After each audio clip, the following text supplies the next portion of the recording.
I think we caught up with the time. And now, I would love to invite Ru. She will tell us about her own personal story. A story of living with epilepsy. A story of researching. A story of learning to know more about what she was living with. In theory, she actually doesn't require any introduction, but I look forward to what she has to share with you. And Ru, I believe I didn't tell you your time and location, so please help me with it.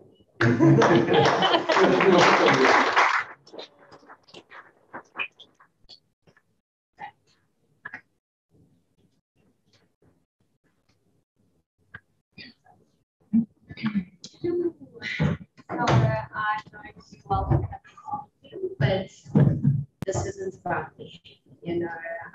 I was one of those people who was diagnosed very late in my life. I only got an epilepsy diagnosis 2.5 years ago. And I think stigma played a very big role in that. You know, from a young age, I had all the signs and symptoms of an epileptic. I remember I couldn't eat food, you know, I'd start eating with enthusiasm, you know, and just got put off my food, you know. My mother would say, oh, she's just a fussy eater, you know. And what had progressed to later on is I had crippling anxiety all the time. You know, I would shake like a leaf in school.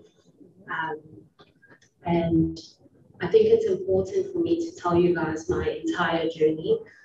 How I self-soothed in that regard. I turned to self-harm, you know. I would cut when I felt anxious, you know, and my parents would just say, she's a difficult child, you know. No one in my family felt the need to possibly she needs a mental health assessment, something along those lines. Time progressed, my issues with food progressed, and at 15, 16, I was diagnosed with anorexia. Food was still a problem for me, you know. At 16, as part of my journey, I found alcohol, and you know, addiction was a part of my path and my journey. Drinking made me feel better. I didn't have the crippling anxiety. I didn't have the deja vu. I didn't have the auras. I didn't have this feeling of impending doom. You know, it was something that I've lived with my whole life. 16, 17, 18, I spiraled down the path with alcoholism, and still it was conjugated together, you know, just fix your life. And later on in my life, I picked up other substances, and I was addicted for 13 years. 28, I found recovery, and it's important for me to share the journey because I do believe that had there been some other interventions, things may have changed or shifted. So I came into recovery and I worked the program, but I battled with deja vu. I battled with a difficult relationship with food is what I'll call it. Bi-monthly, I would get very depressed, I feel suicidal, and I shouldn't be feeling this way. I'm off the substance, I'm working in recovery, I'm going to meetings, I'm doing everything I need to do, you know. And a lot of my friends would say to me, it shouldn't be this hard, you know. But still, the idea of, you know, even talking about mental illness, like I've just acknowledged I have an addiction, you know. Talking about mental illness was still very difficult for me, you know. And in my family, it was the same thing. It wasn't something we spoke about. I was a difficult child. I was a difficult teen. I battled with addiction, and now I should get it together, you know. And 2.5 years ago, with a lot of pressure on me, I finally agreed to go and see a psychiatrist. She immediately said, "This is epilepsy." Epilepsy? No. And I walked away from that. I got the suggestion to go for an EEG.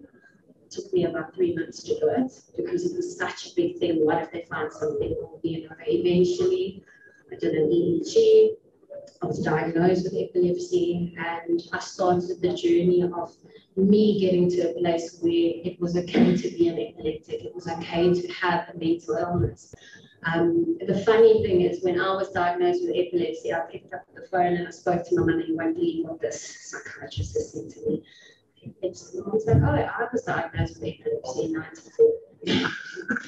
Which means she was diagnosed with epilepsy when I was 5, you know, and it was something that was never spoken about. Her mother had epilepsy. There was definitely a genetic component attached to my circumstances, you know, but still, you know, also having the addiction side and the idea of going on medication was a massive thing for me, you know. I resisted, I fought it a couple of months, but still you know, I used to have this so noise sensitive, you know, at night sometimes when I was driving, I would get completely disorientated, still had the issues with smell, I still had the crippling anxiety, you know, and it got to a point where it was completely overwhelming. I get overwhelmed when I talk about it, but yeah. So eventually I said, let me just try something different. And unfortunately, as part of my journey, it took me about 3 tries to find the right medication. I had some side effects, you know, but the idea that this noise and anxiety could go away, you know, it was worth trying for, you know. It was actually the 4th try. 4th try, we found the right medication, and I can tell you 2.5 years down the line, I did not know the life, I could have the life I live today. You know, I could stand in front of a crowd of people and share my story. So,